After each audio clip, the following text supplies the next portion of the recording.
The Apothecary Diaries is great, which is in no small part thanks to its protagonist, Maomao. Maomao basically immediately makes a strong impression with her wealth of medical knowledge, generally aloof demeanor, and habit of microdosing on poison. She's not like the other girls.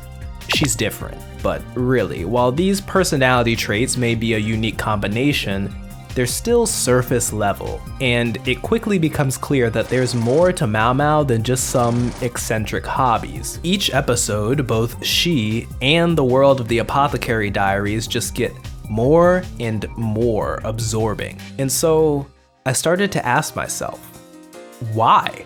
Why is Maomao so interesting?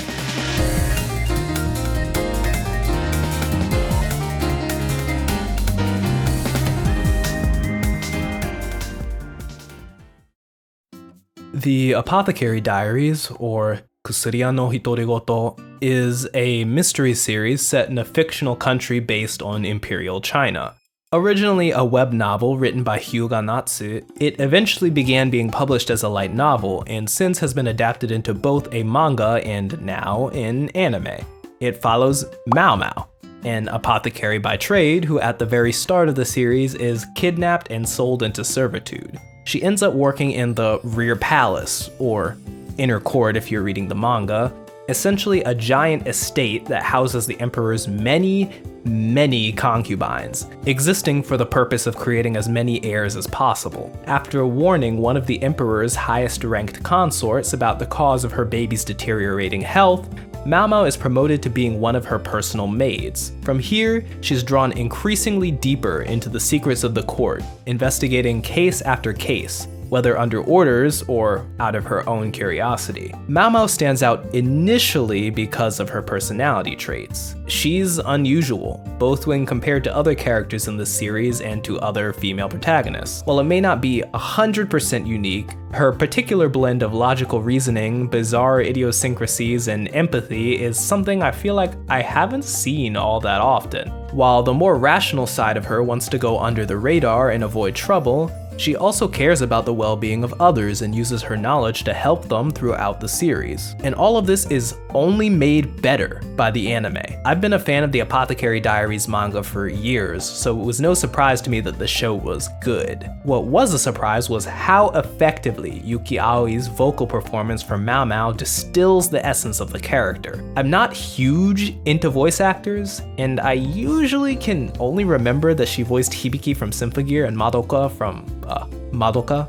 I may have been less surprised if I hadn't forgotten she also voiced Lucy from Cyberpunk Edgerunners, but I was impressed by how different her interpretation of Maomao is from those other roles. Whether she's pondering the implications of her actions or giggling while imagining poisoning herself, it all feels right. But while all this is great, no discussion of Maomao is complete without talking about the setting of the Apothecary Diaries. Setting is important to any story, of course, but I think in this case, it and Maomao's relationship with it are an essential aspect to understanding the appeal of the series. The Apothecary Diaries is far from the only manga or anime set in a fictional version of historical East Asian countries. There's also series like Yona of the Dawn or the Eccentric Doctor of the Moonflower Kingdom. More on that second one later. But when I first read the Apothecary Diaries, I was captivated by just how rich its world is. Part of this may have been that it was the first time I had been exposed to this kind of setting, even though it's not actually that uncommon, particularly in webcomics and Chinese dramas. But I don't think that newness entirely explains its allure.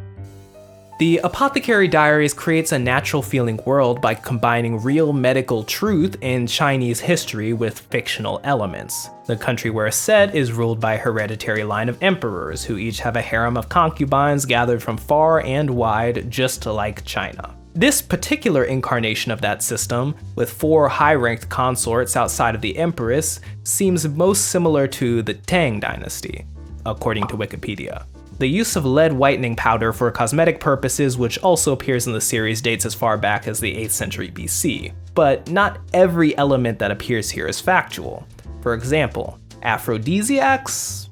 not real. And using silver tableware to identify poisoned meals is dubious. This apparently was used by rulers as a countermeasure against arsenic, which was thought to cause silver chopsticks to tarnish. However, silver doesn't actually react to the presence of arsenic, but instead to the presence of sulfur, and while it is possible for arsenic to exist in a sulfide compound, it still would probably take too long for a reaction to occur.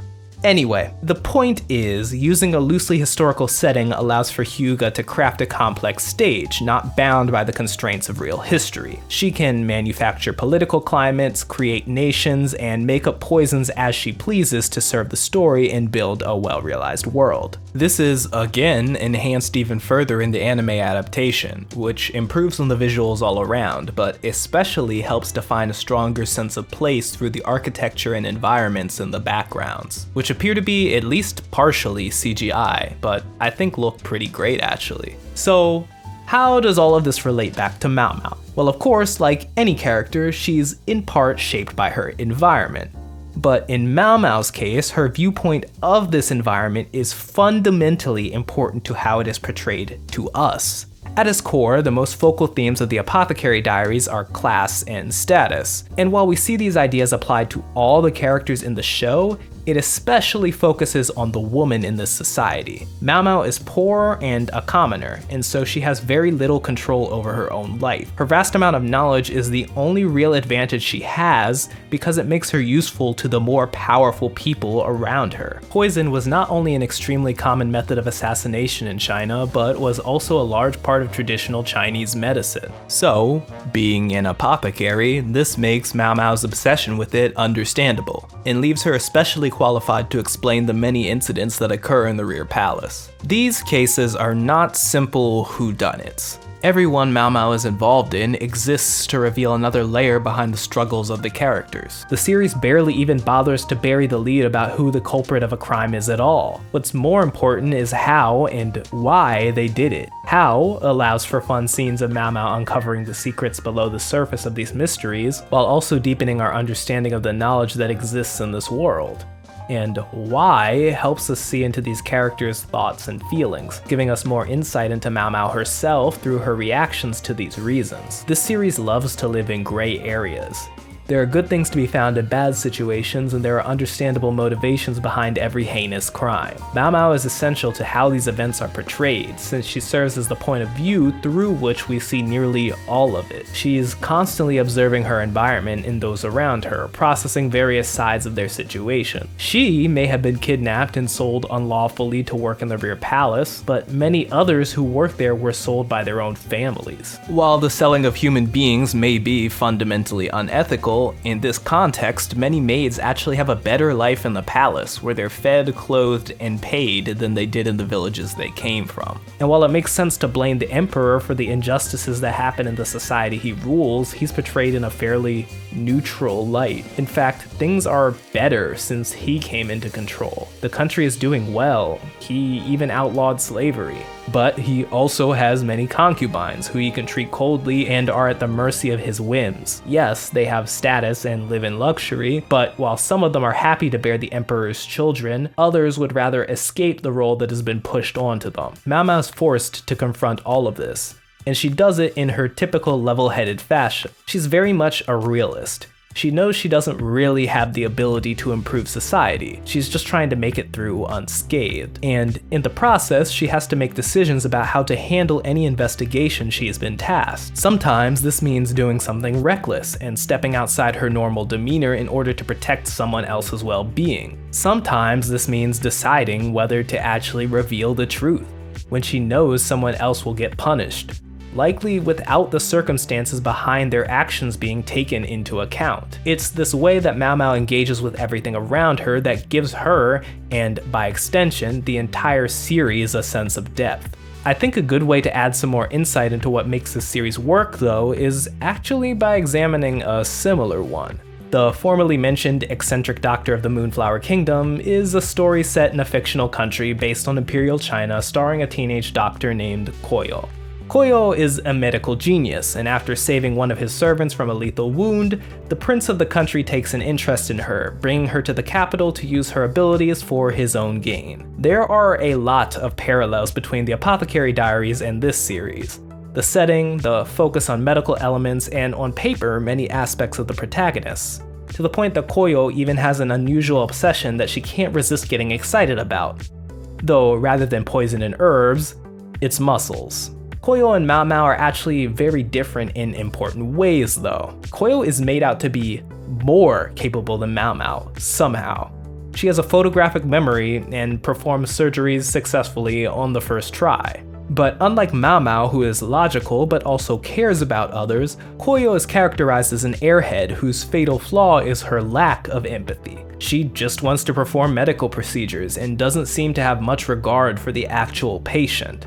Combined, these traits keep her from being engaged with the events happening around her in any sort of meaningful way, and she just comes off as boring. The prince himself, Kei-yoon, is actually the one usually moving the plot forward, and it moves forward quickly. He decides Koyo is the key to the future of the country immediately, after seeing her perform a single surgery. From his perspective, her extensive knowledge is something that can counteract his enemies, a religious order gaining power through mysticism and misinformation. Unfortunately, this series simply leaves me with limited interest in the characters or world. It tries to set up a sense of conspiracy and intrigue, but isn't all that cleverly written and fails to really pull me in. What's more important though is that, despite sharing a lot with the Apothecary Diaries, the setting of the eccentric doctor of the Moonflower Kingdom feels incredibly flat in comparison. Both Koyo and Maomao may essentially be passengers carried around by the story, but Koyo is basically entirely oblivious to any meaningful things happening around her, so Kei-yoon and the rest of the characters are all that really help us understand what's happening in this world. But their perspectives are just too one-dimensional and vague, leaving everything feeling disjointed and lacking nuance. Unlike Koyo, Maomao actually meaningfully engages with the setting of the Apothecary Diaries,